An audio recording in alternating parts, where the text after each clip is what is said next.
ఇప్పుడే మంత్రి పొన్నం ప్రభాకర్ గారు చచ్చిపోయారు. కనీసం ఏమైనా అప్డేట్స్ ఇచ్చారా? అసలు పరిస్థితులు ఇట్లా ఉన్నాయి ఏంది అనేది ఏమన్నా బయటకి చెప్పేటువంటి ప్రయత్నం చేసిరా? నెత్తురు వారం తిన్నడో నా తెలంగాణ పల్లెలో, నేలకు రాలని తిన్నడో నా తెలంగాణ పల్లెలో అన్నట్టుగా ఇలా మంటలో మాడిపోయి రక్తపు చుక్కలన్లా నేల మీద ఇట్లా కూడా ఒక తీరుగా ఆత్మహత్యల రూపంగా కారుతా ఉన్నది. ఇంకా ఇక్కడ నేను అనుకుంటున్నా శవాలకు ట్రీట్మెంట్ చేస్తారు మన దగ్గర ప్రైవేట్ హాస్పిటల్ అనేది మనం చాలా ఉదంతాలు చూసినాం కదా. ఇప్పుడు లోపల ఉన్నది శంకర్ గౌడ్ గారి శవమే నాకు తెలిసి. ఎందుకంటే వచ్చేటప్పుడే వెహికల్లోనే అయిపోయిండు అని చెప్పిండ్రు. ఇంకా వాళ్ళు డిక్లేర్ చేయాలి అఫీషియల్గా, లేకపోతే పెద్ద పెద్ద ఆఫీసర్లు చాలా మంది ఉన్నారు ఇక్కడ చూసినా వచ్చినప్పుడు. మంత్రి కూడా వచ్చిపోయింది కదా. సో అది చెప్పలేకనే ఆయన ఇక్కడికి వెళ్ళి పారిపోయిండు ఇదానికి వచ్చి. కానీ చూసినట్టు ఉండాలి కదా ప్రజాప్రభుత్వం. మళ్ళీ రేపు పొద్దుగాల చెప్పాలి కదా, మేము అవసరమైతే బాడీ కార్డు కూడా వచ్చి చూసిపోయినాం అని చెప్పాలి కదా.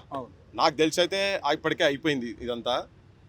ఇది కేవలం కోల్డ్ బ్లడెడ్ మర్డర్, అంటే గొంతు కోసి పచ్చి బట్టతోని గొంతు కోసి చంపినట్టుగా ఆర్టీసీ ఉద్యోగుల మీద పగబట్టి. ఇలా ముఖ్య ఉద్దేశం ఏంటంటే ఈ తెలంగాణ వచ్చిన తర్వాత కూడా తెలంగాణను, తెలంగాణ ఆస్తులను, తెలంగాణ వనరులను మొత్తం ఆంధ్రోళ్ళ పాలు చేసేందుకు మేఘా కృష్ణారెడ్డి అన్ని పార్టీలకు, అన్ని రాజకీయ పార్టీలకు ఆయనే ఫైనాన్సరు. ఇలా ఆర్టీసీ బస్సులు కూడా ఆయననే కొంటున్నాడు. ఆల్రెడీ 5 డిపోలు సమర్పయామి చేసేసిండ్రు. ఇప్పుడు మొత్తం ఉన్న ఆర్టీసీ వ్యవస్థను కూడా మొత్తం సర్వనాశనం చేసేటువంటి పరిస్థితికి వచ్చింది.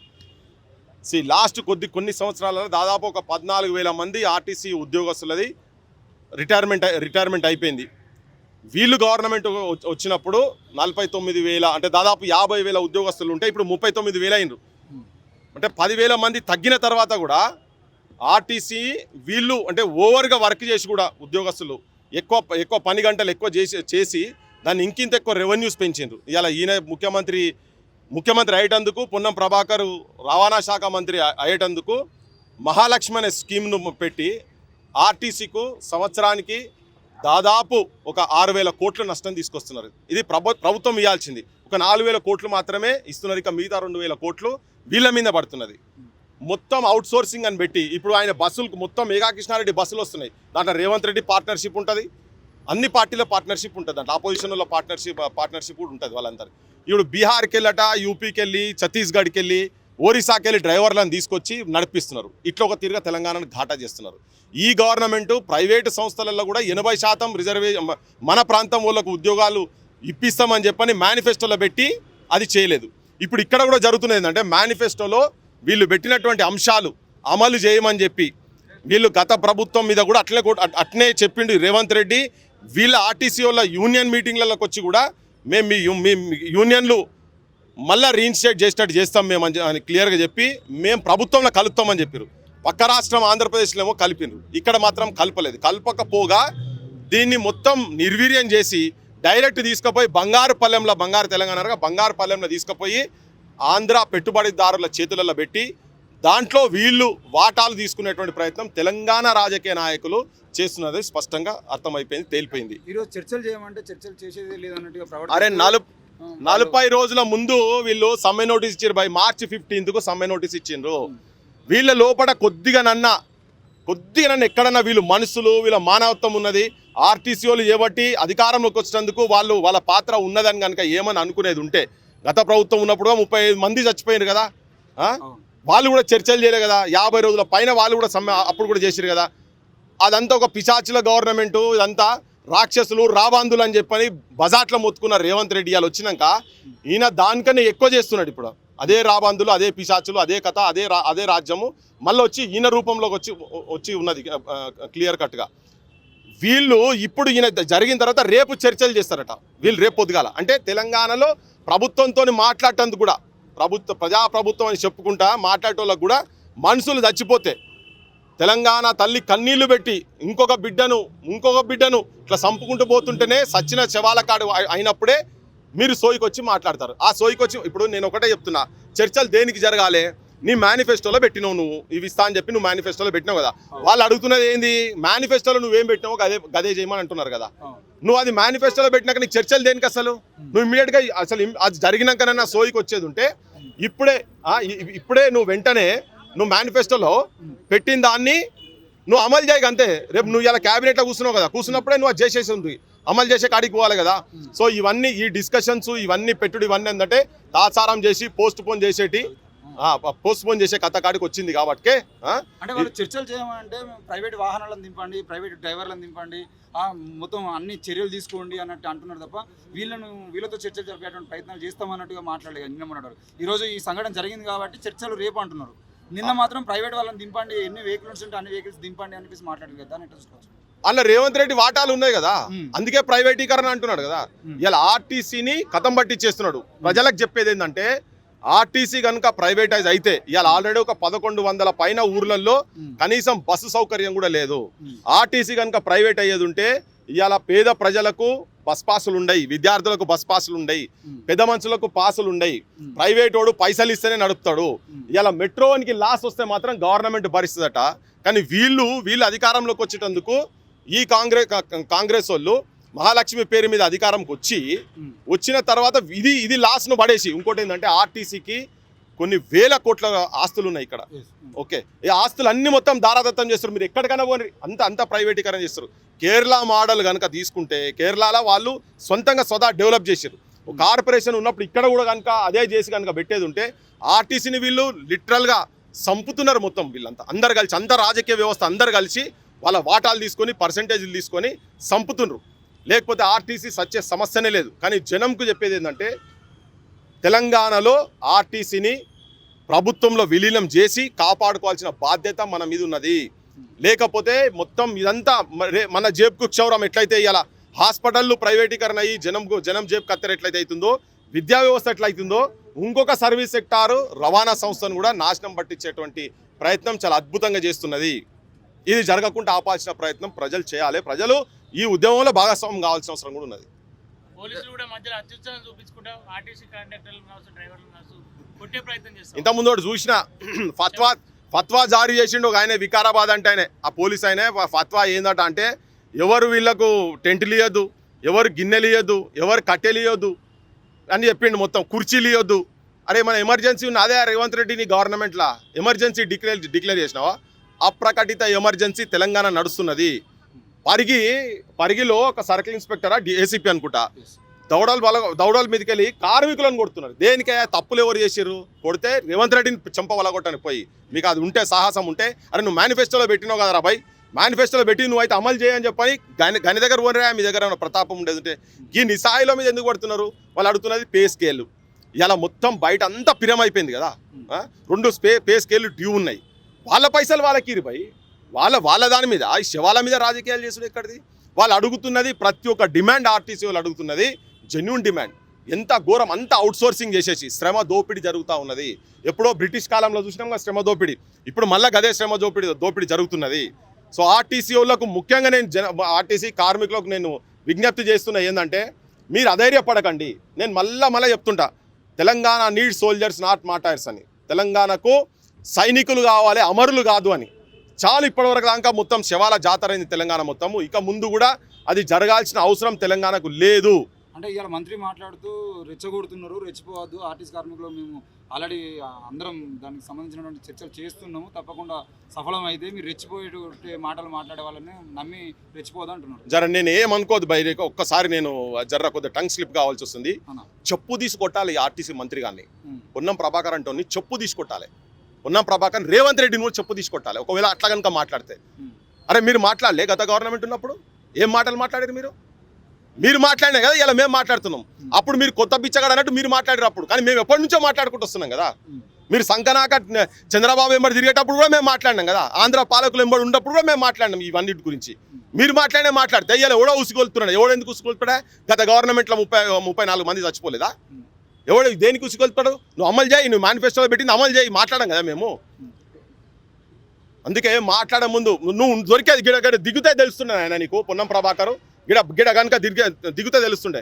ఏదో నిస్సహాయుల మీద ల్యాండ్ గ్రాబ్ చేసుకొని 100,000 కోట్ల రూపాయలు సంపాదించినట్టు కాదు. సోయికుండి మాట్లాడండి. ఎవడో రెచ్చగొడుతున్నాడు, దేనికి మేనిఫెస్టో ఇంప్లిమెంట్ చేయమని వాళ్ళు స్ట్రైక్ నోటీస్ ఇచ్చి కదా వాళ్ళు వచ్చింది. ఎవడు రెచ్చగొడితే ఇప్పుడు ఆయన ఆత్మహత్య చేసుకున్నాడు? మీద పెట్రోల్ ఎందుకు పోసుకున్నాడు?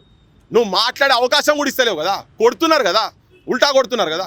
ఇలా వాళ్ళకు ఆయన కూడా అర్థమైపోయింది. ఇదంతా ప్రైవేటీకరణ చేసి పడేస్తున్నారు, దీనంతా గోల్మాల్ చేస్తున్నారని తనకు కూడా అర్థమైపోయింది. అంటే ఇప్పుడు గాంధీ ఉస్మానియా లాంటి పెద్ద పెద్ద హాస్పిటల్ ఉండగా వాటన్నింటిని వదిలేసి సిటీ అవతలో ఈ అపోలో డిఆర్డిఓ దగ్గర తీసుకురావాల్సిన ఈ పరిస్థితి. దొంగల లెక్క చేసుడేంది భయ్, వీళ్ళు దొంగలు డకాయిట్ల చేతులలో తెలంగాణ ఉన్నది కదా. మరి నిమ్స్ చాలా పెద్ద హాస్పిటల్ కదా, Yes. అంటే మొత్తం గవర్నమెంట్ హాస్పిటల్ని కూడా కథం పట్టిస్తుంది. ఒకవేళ నిమ్స్ దగ్గరకో గాంధీ దగ్గరకో కనుక తీసుకొచ్చేది ఉంటే అక్కడ జనం అక్కడికి వచ్చి మొబిలైజ్ అవుతారు అనుకున్నారో ఏం చేసారో తెలియదు. అసలు వరంగల్కి వెళ్ళి ఇక్కడ తీసుకొచ్చుడే వీళ్ళు చేసినటువంటి కుట్ర.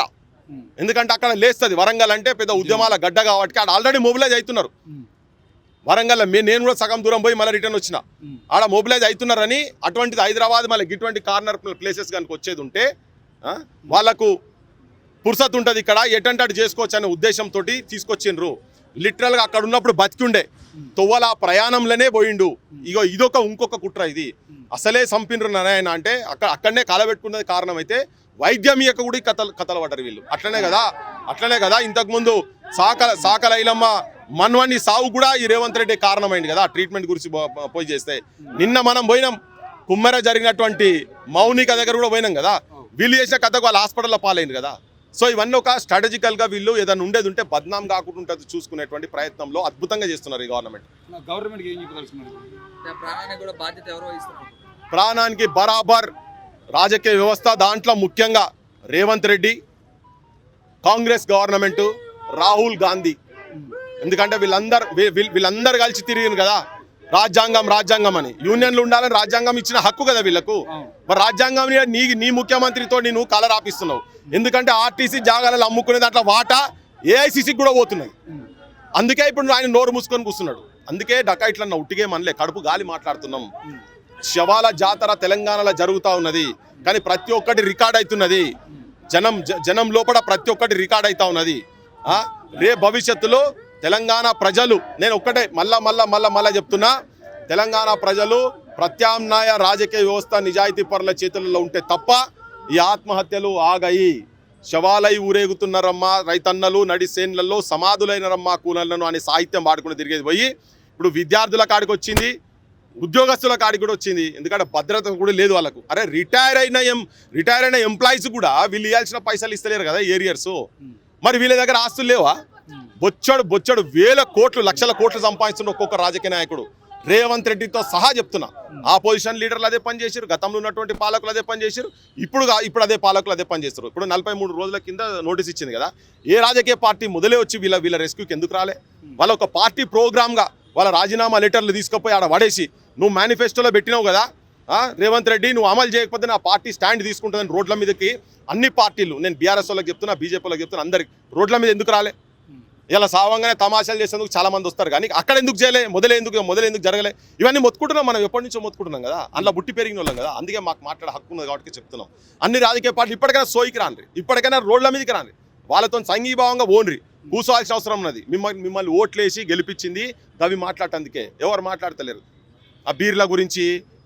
బీర్లు దొరుకుతలేవు, చల్లటి బీర్లు దొరుకుతలేవు, కింగ్ ఫిషర్ దొరుకుతలేవు, బ్లాండ్ దొరుకుతలేవు, ఈ మాటలు కాదు మాట్లాడేది.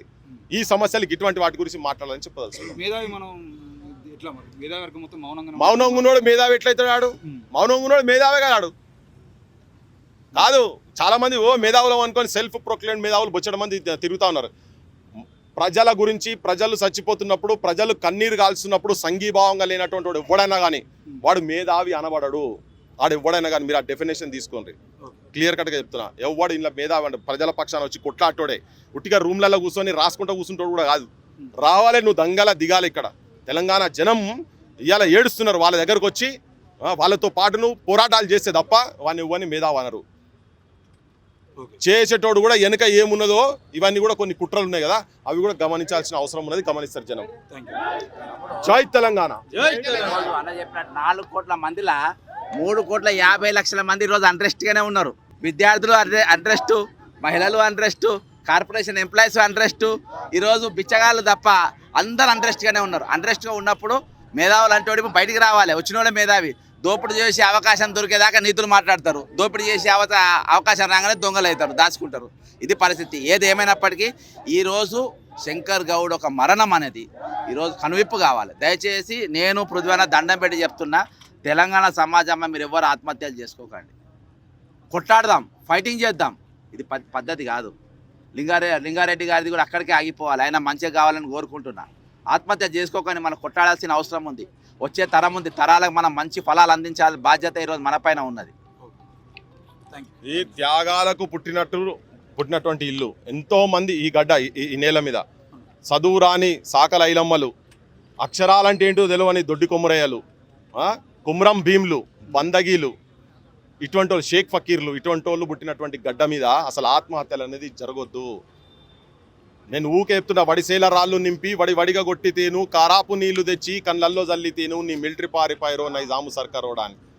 అంటే నైజాం సైన్యాన్ని పెద్ద పెద్ద తోపులకు ఎదురొడ్డి చదువులేనటువంటి వాళ్ళు రాళ్లతో వడిసేల రాళ్ళు పెట్టి కారం పొడితోటి రోకల్ బండలు పట్టుకొని తిరగబడ్డ నేల మీద ఆత్మహత్యలు వద్దు. మీ కుటుంబాలు మొత్తం రోడ్డు పాలైతాయి.